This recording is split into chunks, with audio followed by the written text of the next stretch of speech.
Graça e paz, povo de Deus, como vocês estão? Aqui é o pastor Márcio Paulo e você está no seu portal bíblico. E hoje vamos dar sequência ao nosso estudo para a classe de jovens da CPAD, segundo trimestre de 2021, onde estamos estudando o tema O Cuidado de Deus com o Corpo de Cristo, as lições preciosas do apóstolo Paulo aos irmãos coríntios para os nossos dias. Lições comentadas pelo pastor Natalino das Neves. Esta reflexão já é a nossa 7ª reflexão. Eu quero deixar aqui o card com todas as lições anteriormente publicadas para você apenas apertar o play e ser abençoado em cada uma das lições anteriormente publicadas. Esta lição será ministrada no próximo dia 16 de maio de 2021 e tem como tema É Deus que dá o crescimento. Eu quero fazer uma oração e após esta oração iremos fazer todas as leituras relacionadas ao nosso assunto proposto para agora. Então aperte o cinto e venha comigo neste momento de oração. Senhor, a ti clamamos e suplicamos pela pessoa bendita do teu Espírito, que visite-nos agora e traga iluminação e que sejamos, ó Pai, devidamente esclarecidos à luz da tua palavra. É o que nós te pedimos e o fazemos em nome de Jesus. Amém. Quero falar com você que está aqui pela primeira vez. Sim, com você. Veja, você seja muito bem-vindo e que Deus possa abençoar a sua vida. Antes de você sair do nosso conteúdo, certifique-se de que você se inscreveu aqui neste portal bíblico. Deixe também o seu comentário, o seu like abençoado. E eu tenho certeza que este portal pode contribuir para o seu enriquecimento espiritual. Você que já faz parte do portal bíblico, muito obrigado. Você tem total liberdade para continuar a compartilhar nossos conteúdos nas suas mídias sociais, nos seus grupos eclesiásticos e familiares, abençoando quem vocês amam através de uma boa reflexão da palavra de Deus. Sem mais delongas, vamos então para a nossa leitura desta reflexão de hoje, para os textos que fundamentarão esta reflexão. O texto do dia, 1 aos Coríntios, capítulo 3, versículo 6, que diz: Eu plantei, Apolo regou, mas Deus deu o crescimento.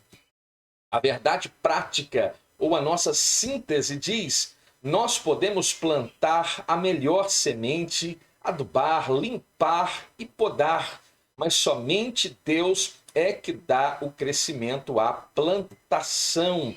E o texto bíblico está em 1 aos Coríntios, capítulo 3, versículo 6 ao versículo 9, e o texto nos diz assim: Eu plantei, Apolo regou, mas Deus deu o crescimento.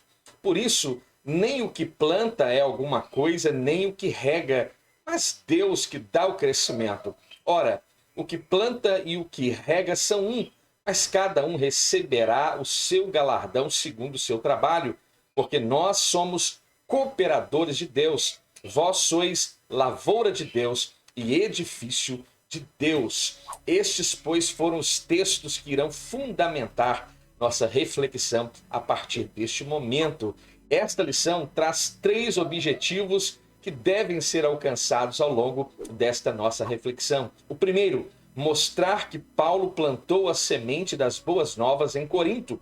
Segundo, saber que Apolo regou a semente plantada por Paulo. E o terceiro, compreender que a obra de Deus envolve muitos cooperadores. E esta é uma grande verdade que talvez será apresentada aqui para o nosso conhecimento. Podemos plantar, podemos regar, mas somente Deus pode dar o crescimento. Você que está aí já há quanto tempo em uma igreja local? Você se lembra quem foi o plantador desta igreja? Você se lembra de quem foram os pioneiros desta obra onde você agora está trabalhando? Eu quero dizer que esta ideia pode ser aplicada a mim e a você. Os pioneiros do nosso ambiente local ou daquela cidade onde nós estamos agora pregando a palavra de Deus, pregando o evangelho, dando essas boas notícias as pessoas, eu quero dizer que aqueles que plantaram, os pioneiros, então são a própria aplicação daquilo que Paulo evidenciou na sua vida, plantando esta igreja, e Apolo vem regar. É o que nós estamos fazendo, regando, e sabemos que quem pode dar o crescimento é Deus, e estou certo que Ele irá nos abençoar com este crescimento sadio, maduro, e é isso que se espera da Igreja de Cristo. Temos 3 pontos a serem abordados. O primeiro, Paulo plantou a semente das boas novas em Corinto, e o segundo ponto a ser abordado, Apolo regou a semente plantada por Paulo, e o terceiro ponto, a obra de Deus envolve muitos cooperadores. Dentro deste primeiro tema proposto, Paulo, então, como pioneiro da igreja de Corinto, também falaremos sobre que Paulo não parou de dar assistência àquela igreja, mesmo estando ausente dela, e também Paulo deu graças pelo crescimento solidário da igreja de Corinto, pelos irmãos de Corinto. Então veja, nesta alegoria proposta para esta reflexão, aqui há uma plantação. E o apóstolo Paulo vai claramente afirmar que ele foi o responsável por plantar aquela igreja, de pregar e anunciar o evangelho de Cristo ali na cidade de Corinto. Provavelmente, enquanto escrevia, ele recordava com muito saudosismo da sua segunda viagem missionária, pois fora justamente durante a segunda viagem missionária que ele vai fundar a igreja de Corinto, como também a igreja da Galácia, de Filipos, e também as igrejas em Tessalônica. Veja, Paulo anuncia o evangelho por 1 ano e meio naquela cidade. Paulo, chegando em Corinto, ele vai justamente fazer uma grande aliança com Priscila e Áquila, aqueles que vieram de Roma devido a uma grande perseguição pelo imperador romano, e agora, já que eles tinham a mesma profissão, fabricavam tendas, eles estão agora unidos também em um propósito, na expansão do evangelho de Cristo na cidade de Corinto. E muitas foram as perseguições sofridas pelo apóstolo dos gentios naquela cidade. É justamente ali que ele dá um basta e diz aos judeus que estavam perseguindo naquele ambiente de que a partir daquele momento ele iria dedicar o seu ministério aos gentios. Por esta razão, nós chamamos de forma carinhosa o apóstolo Paulo como o apóstolo dos gentios.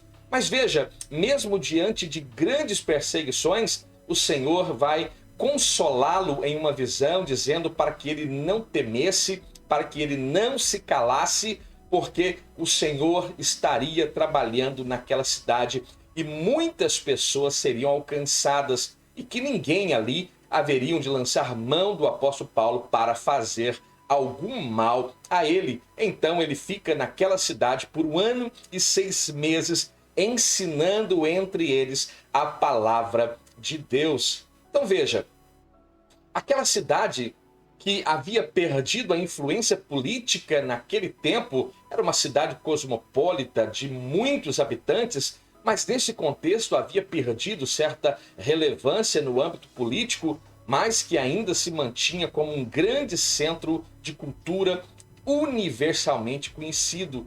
O apóstolo Paulo reconhecia muito bem, veja, essas características daquela igreja, e Paulo, mesmo estando longe daquela igreja, agora neste momento em que ele dirige estas cartas à igreja de Corinto, ele ainda nutre grande amor em favor daquela igreja. O apóstolo Paulo, então, sofreu duras perseguições em Corinto, mas a pregação não fora impedida. O que te impede de pregar a palavra? São perseguições? Você também se encontra perseguido? Ora, bem-aventurado é aquele que sofre perseguição por amor a este evangelho glorioso que deve ser pregado a tempo e afora de tempo. Então, Paulo, sofrendo essas perseguições, manteve a sua pregação ali naquela sinagoga, e justamente agora a recompensa da pregação de Paulo começa a vir à tona, que são justamente as primeiras, ou talvez as mais importantes conversões no contexto de Corinto começam a acontecer, como por exemplo, os da família de Estéfanas, Crispo, que era o chefe da sinagoga, Crispo, né, o chefe da sinagoga, e Gaio. Depois de uma série de perseguição, então, desta comunidade judaica, Paulo, então, se vê justamente preparado para sair daquela cidade, mas ele nutre grande amor pela igreja de Corinto, e ele vai se deslocar de Corinto juntamente com Priscila e Áquila e vão se dirigir à cidade de Éfeso. Dali Paulo sai para a Síria e ali ficam Priscila e Áquila. Então, mesmo estando distante, Paulo não parou de plantar, mesmo estando longe. Paulo continuou tratando com muito amor a respeito de todos os problemas que estavam acontecendo na igreja de Corinto. Veja, na sua terceira viagem missionária, mesmo enquanto estando em Éfeso, o apóstolo acompanhava a igreja de Corinto. Como isso era possível? Ora, ele envia o seu filho na fé, Timóteo, para Corinto, justamente no intuito de reorganizar uma igreja que estava cheia de divisões, de conflitos, facções, e era extremamente importante que alguém que tivesse uma visão centrada como a do apóstolo Paulo pudesse ser enviado, e Timóteo é enviado então à igreja de Corinto. Timóteo retorna com notícias da igreja de Corinto. Ele informa que algumas pessoas proferiam mensagens com o intuito de deturpar a pregação do apóstolo Paulo, o que poderíamos chamar de um outro evangelho. E nós bem sabemos que o apóstolo Paulo, escrevendo aos irmãos da Galácia, ele vai repudiar novos ensinamentos, que também é chamado de um novo evangelho, e a instrução do apóstolo Paulo é de que este novo evangelho seja rejeitado. Então, imediatamente, o apóstolo Paulo tem uma reação. E qual a reação do apóstolo Paulo? Ele está ausente, ele está distante da cidade de Corinto, mas ele pode agora escrever suas missivas, suas cartas, e é justamente isso que o apóstolo Paulo vai fazer. Vai reagir escrevendo a esta igreja uma nova epístola que será enviada à igreja de Corinto pelas mãos de Tito, justamente com o intuito de combater e rebater esses falsos mestres e proteger a igreja de Cristo que estava ainda emergente e crescendo na cidade de Corinto. Paulo estava ausente, mas continuava a plantar a palavra no coração dos irmãos coríntios. Que coisa gloriosa! Isso mostra que nós, mesmo estando distantes, principalmente no século 21 onde nós vivemos, temos ferramentas para alcançar pessoas que estão em outros ambientes, outros estados, outros países. Então, me perdoe, não há desculpa para esta geração de não ir e não cumprir o ID, porque temos ferramentas para alcançar pessoas. Pense nisso. Então Paulo vai dar graças a Deus pelo crescimento solidário dos coríntios. As cartas cheias de instruções, de correções, agora foram enviadas aos irmãos coríntios. E agora é interessante perceber que as cartas poderiam ter sido totalmente rejeitadas pelos irmãos, receber uma exortação de alguém que está distante. Será que nós teríamos esta humildade? Pois os irmãos coríntios me parece que tiveram tal humildade. Enquanto ainda estava na sua terceira viagem missionária, o apóstolo Paulo vai se reencontrar com Tito, que também estava retornando da cidade de Corinto. Ele estava preocupado com a reação que os coríntios poderiam ou pudessem ter ao receber as cartas que Paulo, de forma enérgica, mas veja, mesmo Paulo usando toda a energia possível, também era uma carta cheia de bálsamo, cheia de amor, e isso é muito importante que seja observado.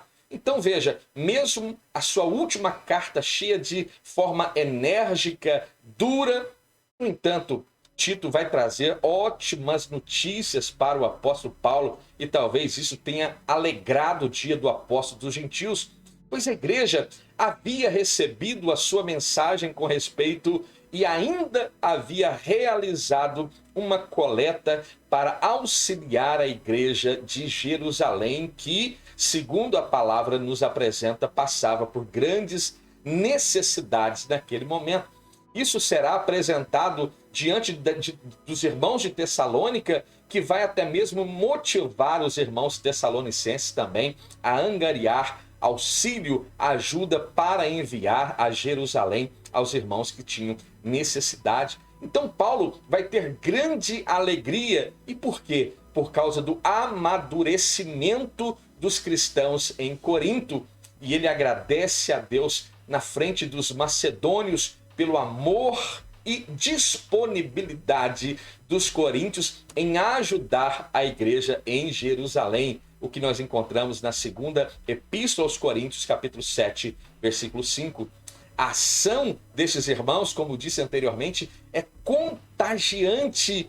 E igrejas como da Macedônia, Filipos e Tessalônica também se mobilizam para angariar estas ofertas para serem enviados à igreja em Jerusalém. O Espírito Santo estava atuando na semeadura de Paulo. Agora, esta semeadura estava nutrindo grande amor no coração dos irmãos coríntios pelos irmãos que professavam a mesma fé em Cristo Jesus, mas que estavam em Jerusalém passando por grande aperto. Veja, a igreja de Corinto é a coroa do apostolado de Paulo.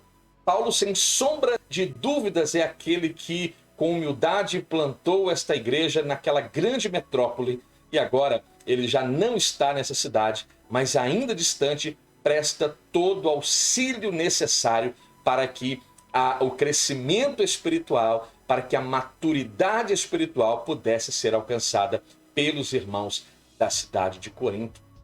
O segundo ponto diz que Apolo regou a semente que Paulo plantou. Se no primeiro tópico falamos e comprovamos que Paulo é quem de fato plantou esta semente, agora surge na história do Novo Testamento, Atos capítulo 18 e também no capítulo 19, e depois algumas poucas menções a respeito deste personagem também extremamente importante do Novo Testamento chamado Apolo. Quem era Apolo? Ora, um homem cheio de sabedoria.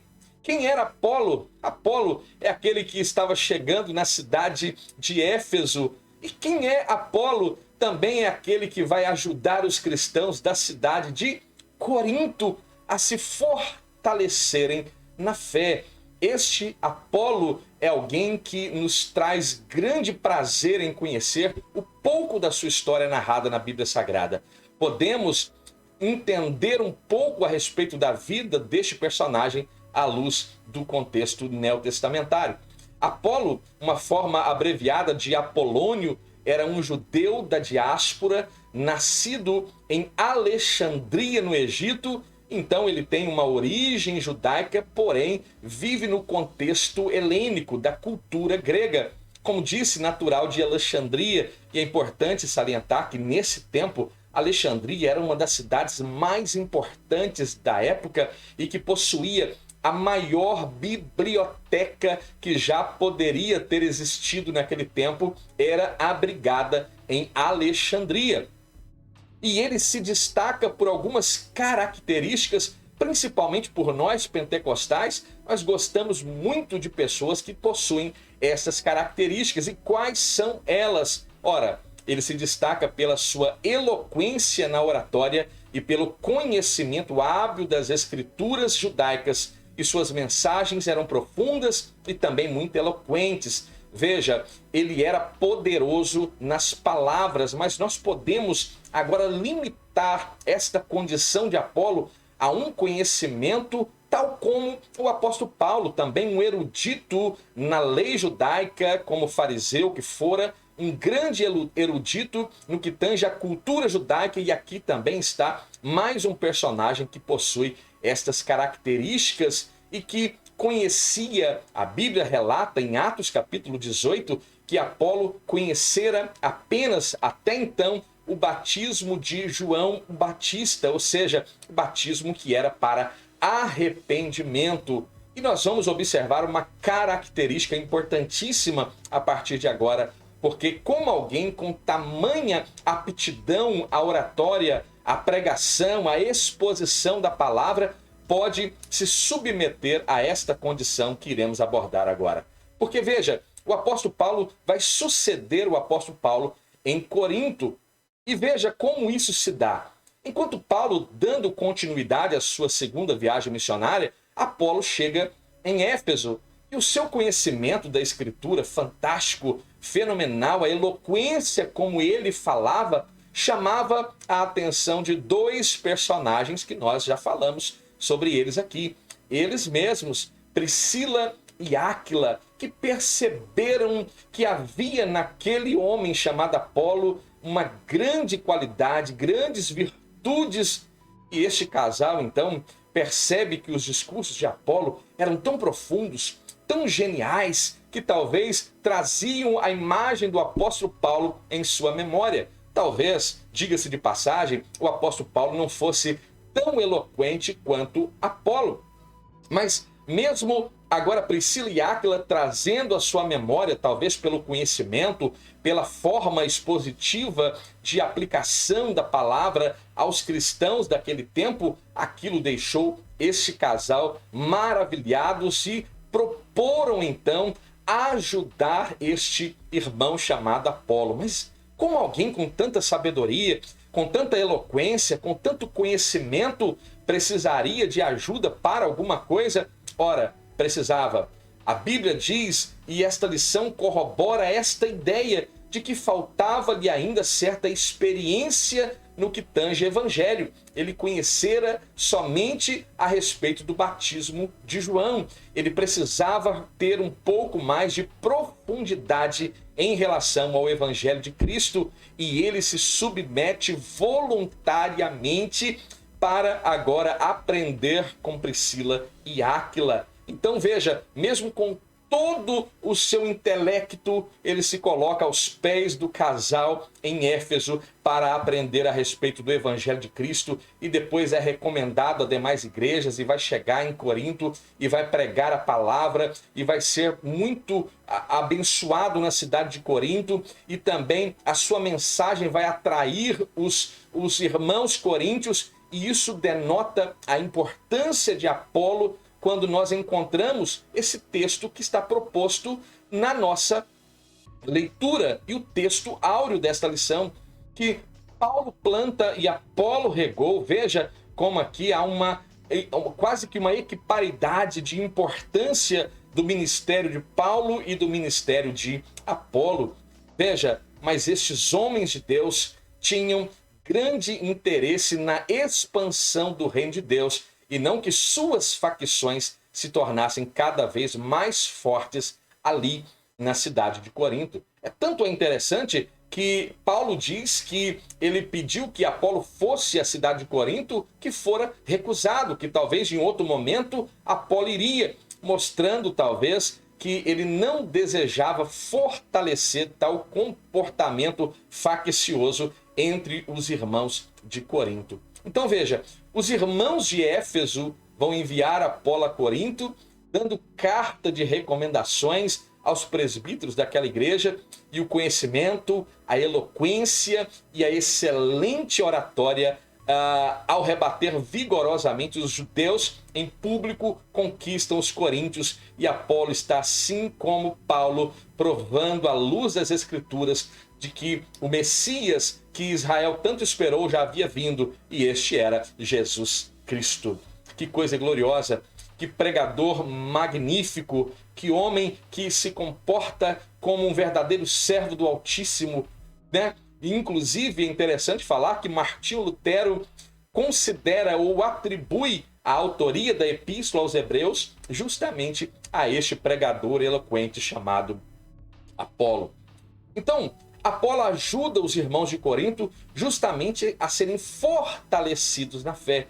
Na primeira carta aos Coríntios, Paulo dá destaque especial ao trabalho de Apolo. Paulo reconhece o ministério de Apolo. E acima do reconhecimento, entende a importância e quão benéfico fora o trabalho exercido por Apolo na cidade de Corinto. Hoje, as pessoas estão se degladiando, ninguém reconhece o ministério de ninguém, as pessoas querem ser superiores às outras. Estamos, em muitas ocasiões, instaurando facções dentro das igrejas para que nós tenhamos o nosso grupo específico, como havia na cidade de Corinto. E nós aprendemos e levamos um tapa bem dado no rosto, olhando para estes grandes homens chamados Paulo e Apolo, e eles não têm interesse algum de manter tais facções. Pelo contrário, o apóstolo Paulo diz muito bem que ele planta, Apolo rega, mas o crescimento que é essencial, que é mais importante, quem dá é somente Deus. E Paulo vai mais além, dizendo quem é Paulo. Veja como ele se diminui. Quem é Apolo? Veja como ele diminui também aqui no aspecto ensino a importância de Apolo como homem. E Paulo continua dizendo, nós somos apenas ministros pelos quais vocês receberam a palavra, as notícias agradáveis, o evangelho.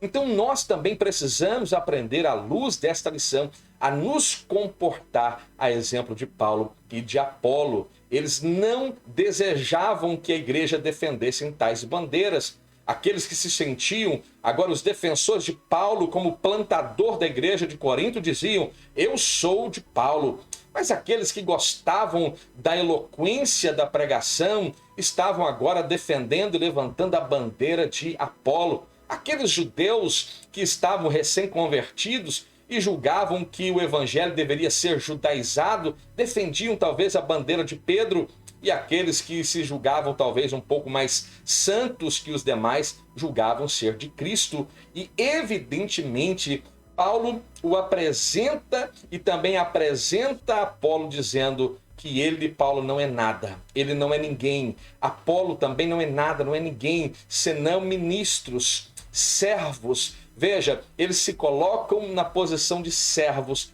para auxiliar a fé e o crescimento saudável, para que a igreja de Corinto se tornasse uma igreja madura e não mais meninos e carnais que não podem se alimentar de um alimento mais substancioso.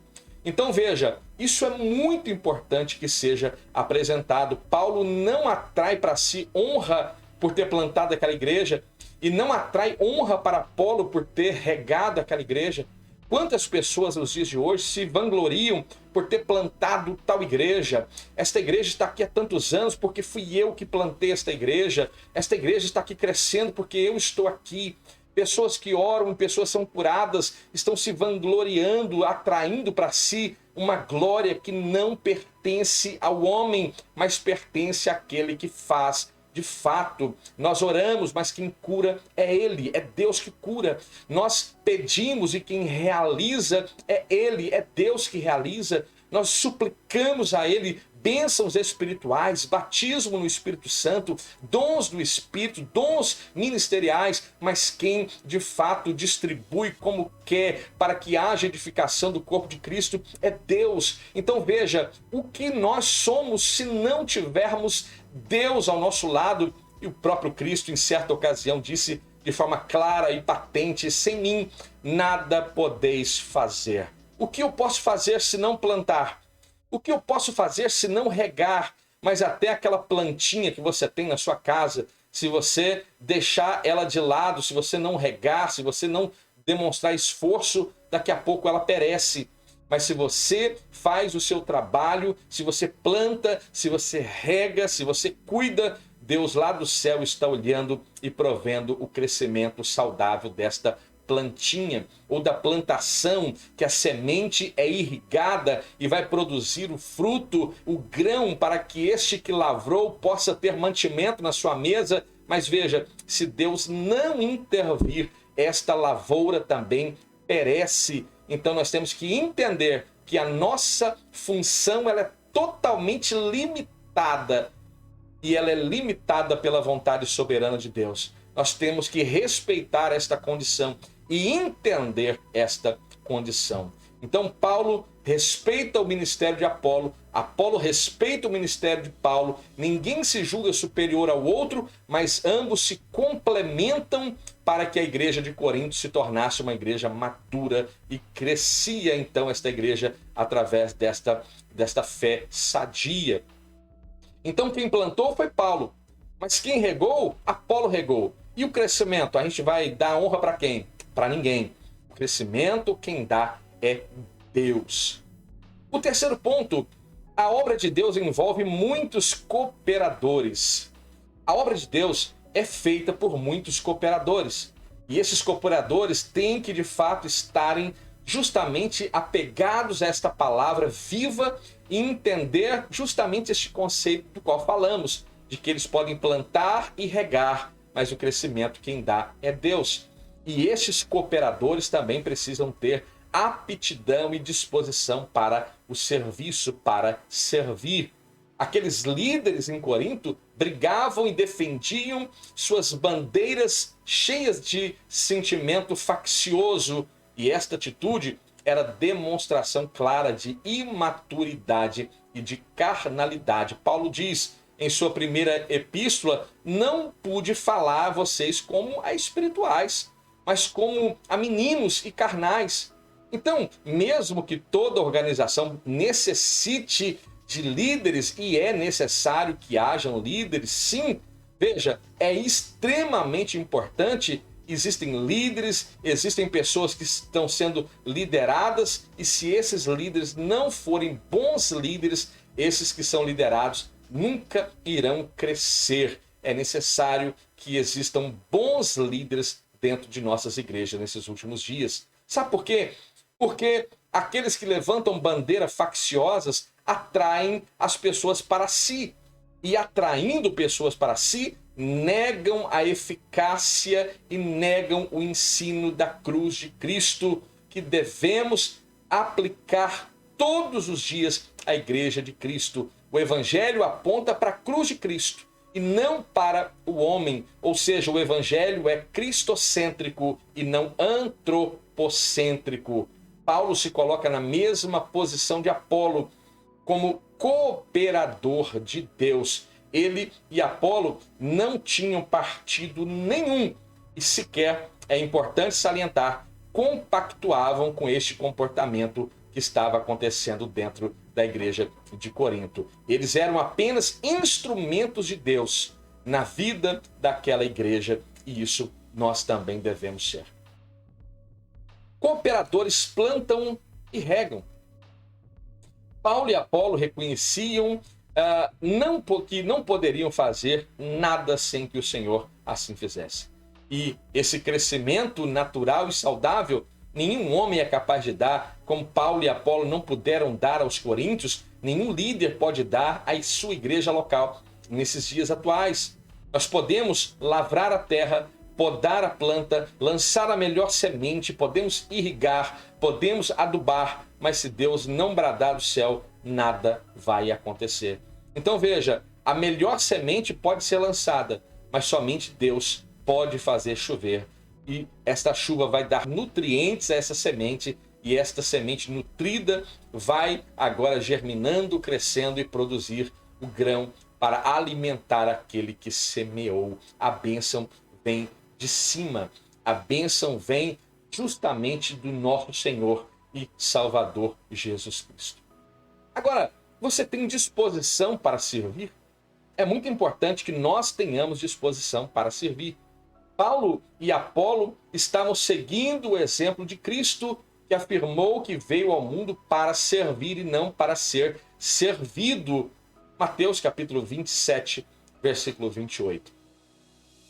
Durante a sua última refeição com os seus discípulos, o que Jesus estava fazendo ali, senão servindo, lavando os pés daqueles discípulos, justamente para ensinar-lhes como eles deveriam viver entre si e entre as demais pessoas. Assim, o apóstolo Paulo reconhecia seu lugar de coadjuvante, coloca Apolo também em posição de coadjuvante, e o protagonista dessa história é Deus. Essa disposição, inclusive, é digna de nota, serviu-lhe e deu confiança ao apóstolo dos gentios, até mesmo diante de se deparar com a morte, quando ele, escrevendo ao seu filho na fé Timóteo, ele diz na segunda epístola, capítulo 4, a partir do versículo 6, porque eu já estou sendo oferecido por aspersão de sacrifício, e o tempo da minha partida está próxima. Mas ele diz: combati o bom combate, terminei a carreira, guardei a fé. Desde agora a coroa da justiça me está guardada, a qual o Senhor, reto, justo juiz, me dará naquele dia, e não somente a mim, mas também a todos os que amarem a sua vinda.